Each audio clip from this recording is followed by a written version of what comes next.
Kanalıma hoş geldiniz. Bugün sizlere orkideleri sulama derdinden kurtaracak iki farklı yöntem göstereceğim. Birinci bölüm için ihtiyacım olan 5 litrelik bir plastik su şişesi. Videolarımı beğenmeyi, etrafınızda paylaşmayı ve aynı zamanda abone olmayı unutmayın. Bir maket bıçağı ile kesiyorum.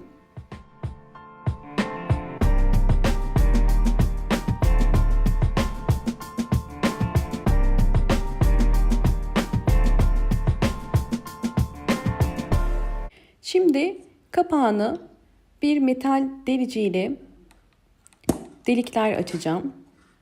Sadece bir tane delik açacağım. Bunu biraz büyütmem gerekiyor. Daha sonra plastik şişemizin en alt kısmında, yani kapağa yakın kısımlarına bu şekilde küçük delikler açıyoruz. Bu delikler orkidedeki suyun süzülmesine yardımcı olacak.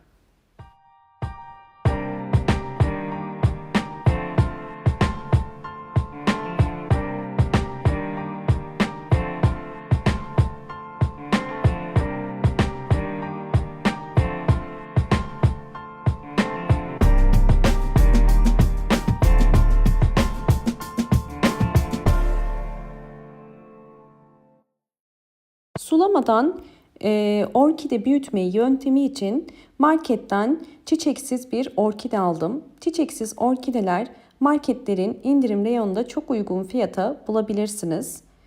Evet, bakın görüyorsunuz, orkidem şu anda aslında sağlıklı bir orkide. Birkaç tane çürük kökü var. Bunları da temizleyeceğim. Bu orkide çam kabuğuna dikili ve çok fazla sulanmış. Çok fazla sulamalarda genelde orkide köklerinde çürümeler ya da sararmalar olabiliyor. Hemen üzerindeki çam kabuklarını temizliyorum. Orkidenin iç kısmında bir sünger var.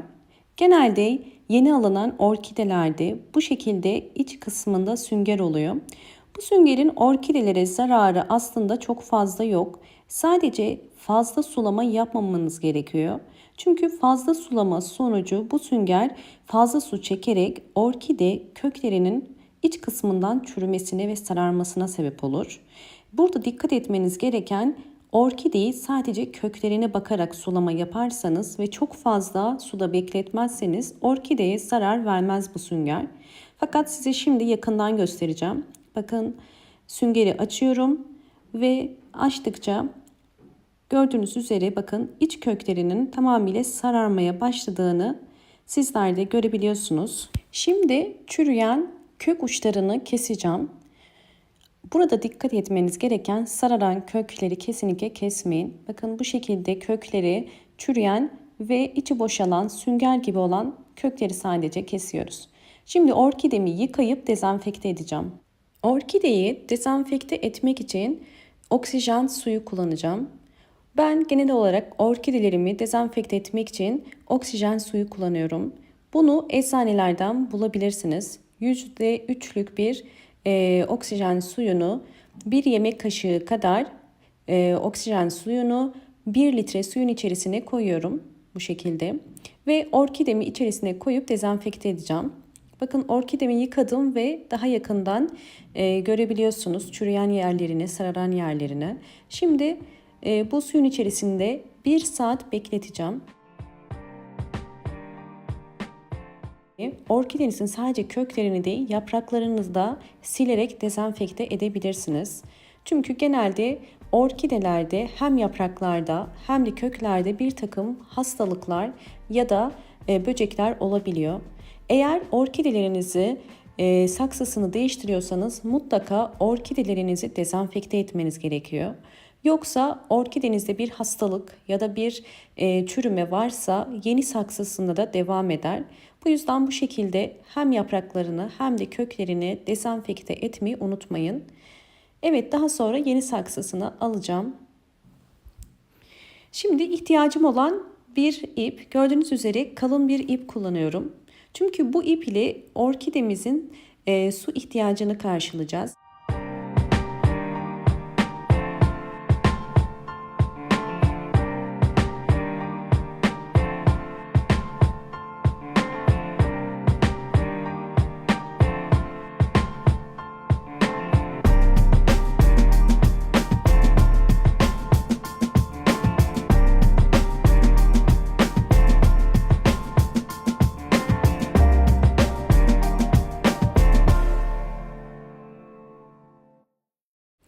Evet, orkideler için çam kabuğu kullanabilirsiniz. Çam kabuğu orkideler için iyi bir topraktır.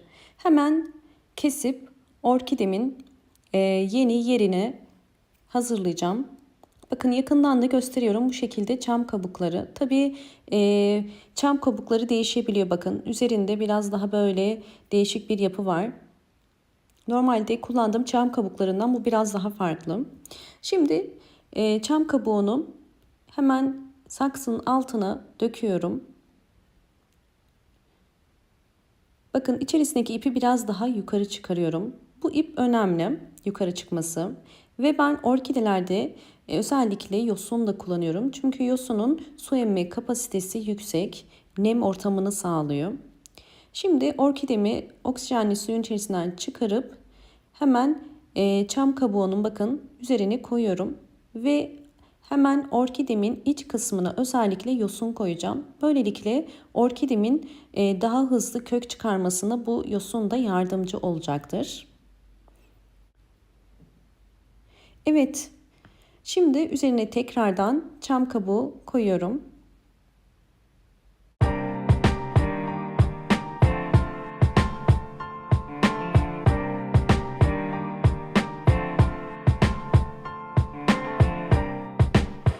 Evet, orkide artık hazır.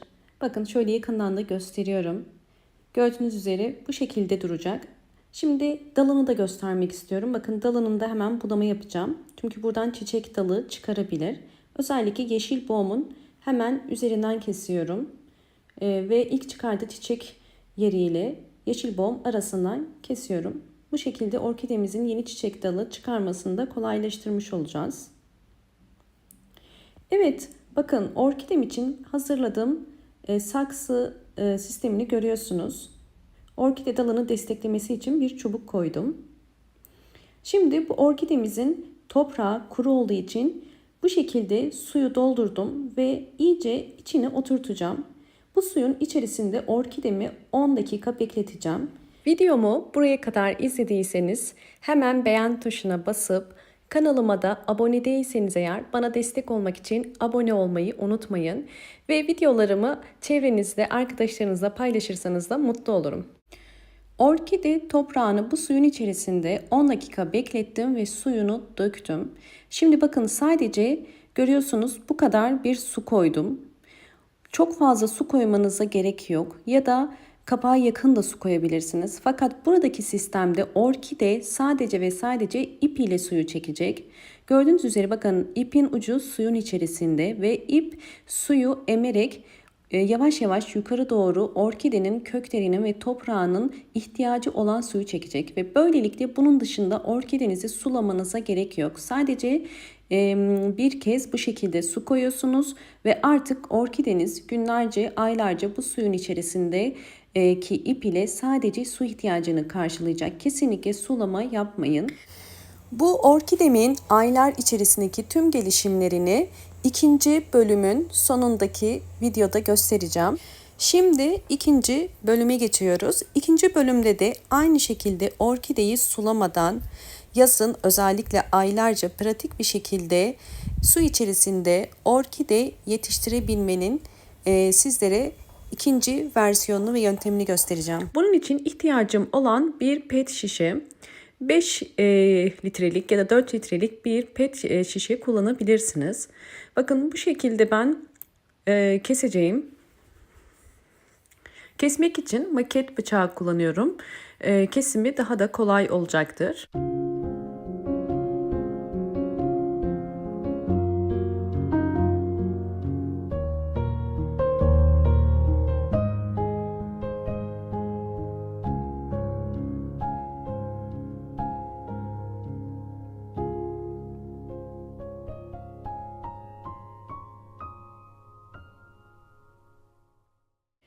Pet şişeyi iki parçaya ayırdım ve pet şişeden bir orkide yetiştirme ortamı oluşturacağız. Bunun için aşağı kısımlarına büyük delikler açıyorum. Bu büyük delikler zaman ile büyüyen orkide köklerinin bu deliklerden çıkabilmesi ve gerekli nemi alabilmesi için önemli. Bakın bu şekilde delikler açtım. Şimdi sizlere orkideleri hiç su kullanmadan nasıl yetiştirebiliriz? Bu yöntemi göstereceğim. Bunun için ihtiyacım olan köpükler. Sizler de bu tarz köpükler kullanabilirsiniz. Orkideler yapısı gereği birçok ortamda yetişebilir. Köpükte yetişebilir, ağaç kabuğunda yetişebilir, yosunda yetişebilir, çam kabuğunda yetişebilir. Orkideler çünkü doğası gereği buna alışkın bitkiler. Ve biz de bugün sizlere farklı bir yöntemi göstereceğim. Bunun için sağlıklı bir orkide tercih ettim. Yani hiç çiçeği yok. Fakat gördüğünüz üzere kökleri şu anda sağlıklı görünüyor. Ve ben köklerini çok zedelemeden çıkaracağım. Ve bunun için ihtiyacım olan yosun. Yosunları kendim toplayıp yıkayıp kuruttum. Yosun özellikle bu tarz yöntemlerde özellikle büyümesini hızlandırıyor. Şimdi ilk olarak saksımızın en altına yosun koyuyorum. Üzerine saksıyı toprağıyla beraber koyacağım. Saksıdan çıkarmadan önce köklerin zedelenmemesi için dikkat etmeniz gerekiyor. Yavaşça kenarlardan sıkarak saksıyı çıkarabilirsiniz. Bakın bu şekilde gördüğünüz üzere içerisinde çam kabuğu var. Ben açmayacağım çünkü kökleri şu anda sağlıklı görünüyor. Toprağıyla beraber hazırlamış olduğum saksının orta kısmına yerleştiriyorum. Bakın bu şekilde.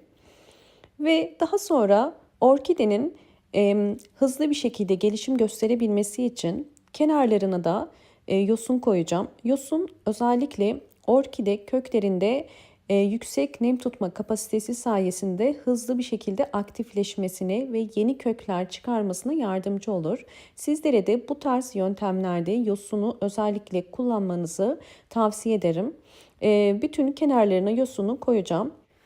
Ve kenar kısımlarına köpük koyacağım. Köpük de orkidelerin yetişmesine yardımcı olacak. Kenarlarına köpüğü koyarak hem bu orkidemizin sabit durmasına yardımcı olacağız. Hem de köpük de nem tutma özelliği sayesinde orkidenin gelişimini destekleyecek. Bakın bütün kenarlarına bu şekilde köpüğü yerleştiriyorum.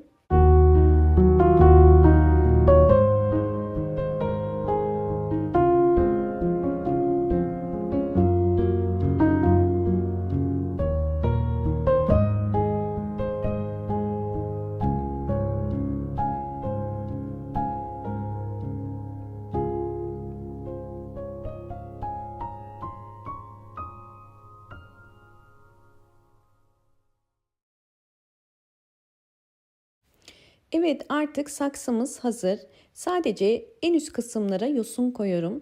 İsterseniz bu üst kısımlarda köklerin nemli kalması için yosun ya da kil bilyesi kullanabilirsiniz. Hangisini tercih ederseniz fark etmez.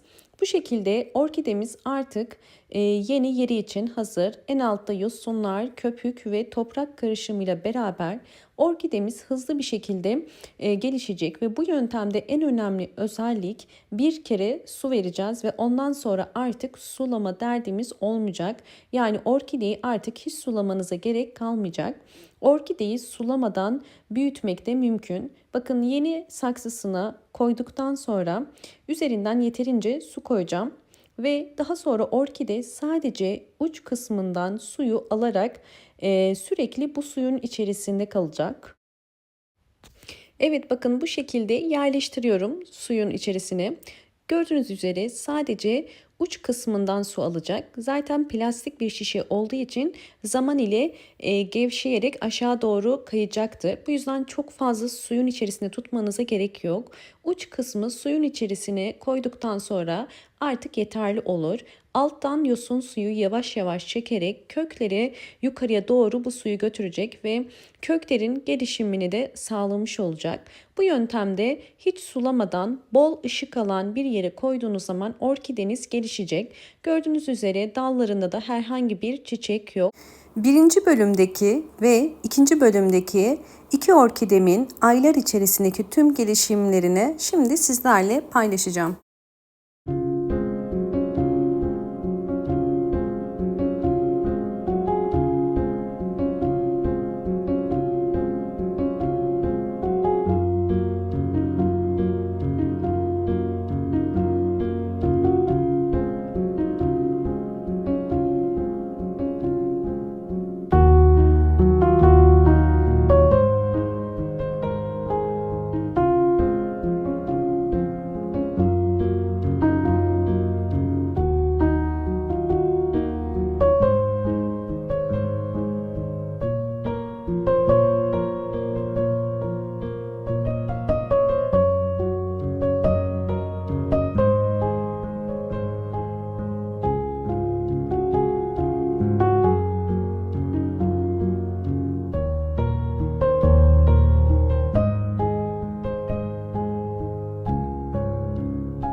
yöntemde aynı sonucu verdi. Sarı renkte olan orkidem birinci videoda sizlere gösterdiğim orkidem. Gördüğünüz üzere bu orkide aylar içerisinde gelişim gösterdi ve birçok çiçek dalı çıkardı. Ve gördüğünüz üzere sadece bir ip ile bu gelişimi sağladı. Diğer orkidemde aynı şekilde aynı sonucu çıkardı. İkisinde de orkide sadece su, nem ve buhar ile gelişimini sağladı. Suyu bittikçe su ekleyebilirsiniz. Fakat eğer bu görmüş olduğunuz pet şişeleri yarıya kadar su doldurursanız aylarca su eklemenize gerek kalmıyor ve kökler büyüdükçe bu şekilde suyun içerisinde yavaş yavaş suyu yukarı doğru çekmiş oluyorlar. Umarım bu videom sizler için faydalı olmuştur. Videomu buraya kadar izlediyseniz ve beğendiyseniz hemen beğen tuşuna basıp kanalıma da abone değilseniz eğer bana destek olmak için abone olabilirsiniz. Ve gelen bildirimlerden haberdar olmak için sağ köşedeki zil sesini de açık konuma getirmeyi unutmayın. Hoşça kalın, sağlıkla kalın.